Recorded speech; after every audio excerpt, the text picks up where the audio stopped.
Associate sponsor UltraTech cement.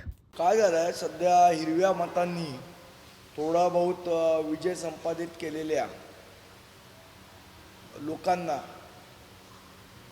पानसट joke मारायची सवय झाली आहे. मग ती अजून गेलेली नाही आहे. याच्या आधी करोनामध्ये पानसट जोक मारायचे, आता पानसट जोक मारायला सुरुवात केली आहे. पण एक नक्की सांगतो, येणाऱ्या विधानसभेमध्ये या पानसट जोक मारणाऱ्यांची कपडे लोक शाबूत ठेवणार नाहीत. मराठी माणसांनी त्यांना यावेळा मतदान केलं नाही. जे काय मतदान झालं ते हिरवं मतदान झालं. जो काय विजय झाला तो हिरवा विजय झाला आणि त्यामुळे असे पानसट जोक सुचत आहेत. आणि येणाऱ्या विधानसभेमध्ये मला असं वाटतं मराठी माणूस यांना धडा शिकवल्याशिवाय राहणार नाही. यांचे कपडे शाबूत ठेवणार नाही, एवढं नक्की.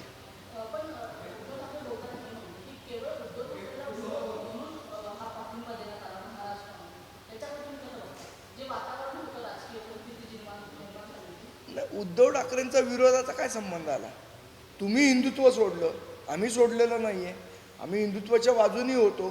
देशाच्या एका हिताच्या दृष्टिकोनातून आम्ही पाठिंबा दिला होता. आणि उद्धव ठाकरे कदाचित हे विसरले असतील की ज्या वेळेला ठाण्यामध्ये त्यांची सत्ता बसायची होती त्यावेळेला त्यांनासुद्धा बिनशर्त पाठिंबा दिलेला आम्ही. आणि असं आहे की दुसऱ्यांचे नगरसेवक चोरणाऱ्यांना याची काय कळणार आहे? याचं महत्त्व काय कळणार आहे? बिनशर्त पाठिंबा सतत आयुष्यात चोरीच केली. याचे नगरसेवक फोड, त्याचे नगरसेवक फोड, याला पैशाचा आमिष दाखव. हाँ शुक्ला जी, भिजवाना सिर्फ अल्ट्राटेक ही। मान गया बेटा, पर अल्ट्राटेक ही क्यों? आप ही ने तो कहा था कि घर जिंदगी में सिर्फ एक ही बार बनता है। घर एक मौका एक, इसलिए सीमेंट भी देश का number 1। UltraTech, India's number 1 cement. आणि स्वतःवर वेळ आली की रडत बसायचं. हे त्यांचे धंदे आहेत.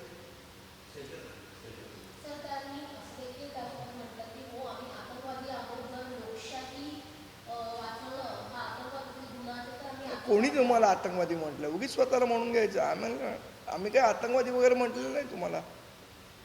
कशाला स्वतःला म्हणून घेत आहे?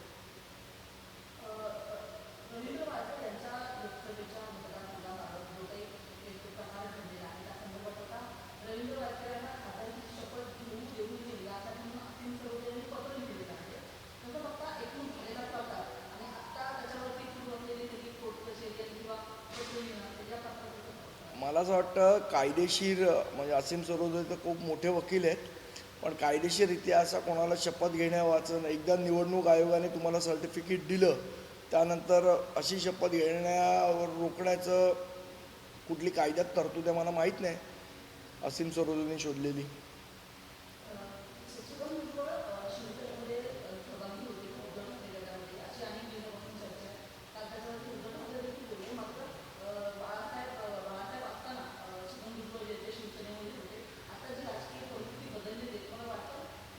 आता ज्या भुजबळ साहेबांनी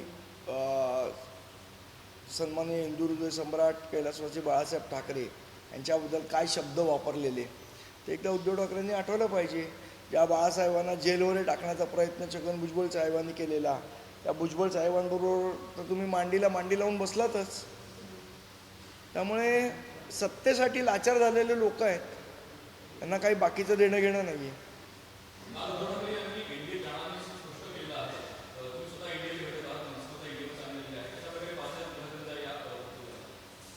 कोण म्हटलेलं पण ते इंडियात जाणार? स्वतःच म्हणतात आणि स्वतःच नाही म्हणतात. मी आमंत्रण कोणी दिलेलं त्यांना?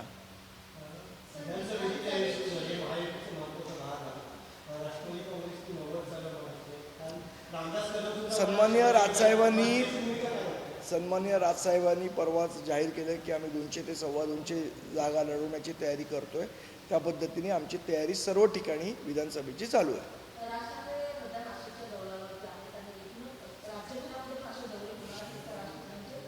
नाही, निश्चितपणे सन्माननीय राजसाहेबांनी सांगितलंय की जुलै महिन्यापासून पूर्ण महाराष्ट्राचा दौरा सन्माननीय राजसाहेब करणार.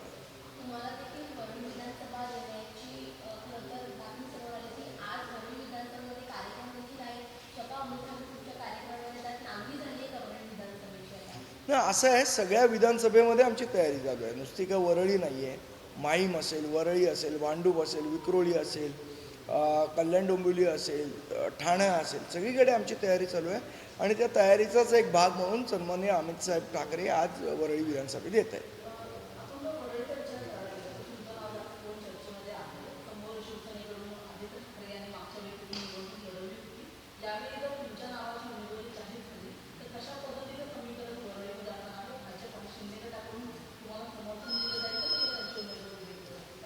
असं आहे की सध्या या कुठल्याही गोष्टीचा विचार न करता विधानसभेची तयारी करण्याचे आदेश सन्माननीय राजसाहेबांनी आम्हाला दिलेले आहेत.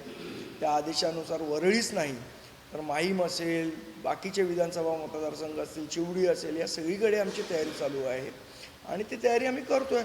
बाकी पुढे काय होईल याचा निर्णय सन्माननीय राजसाहेब घेतील.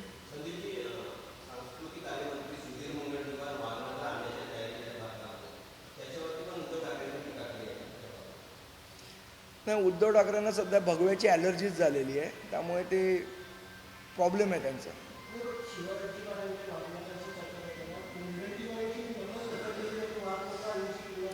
तुम्हाला सांगितलं ना, त्यांचे खूप पानसट जोक असतात. आता प्रत्येक जोकला नाही उत्तर देऊ शकत त्यांच्या.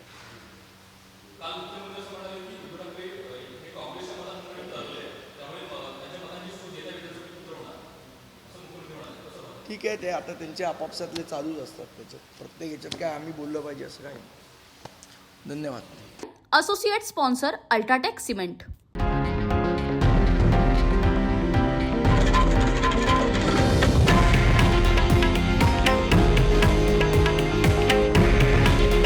हे आहे देशातील नंबर 1 न्यूज नेटवर्क आणि आपण पाहत आहात TV9 मराठी. काळजी तुमची, हित महाराष्ट्राचं.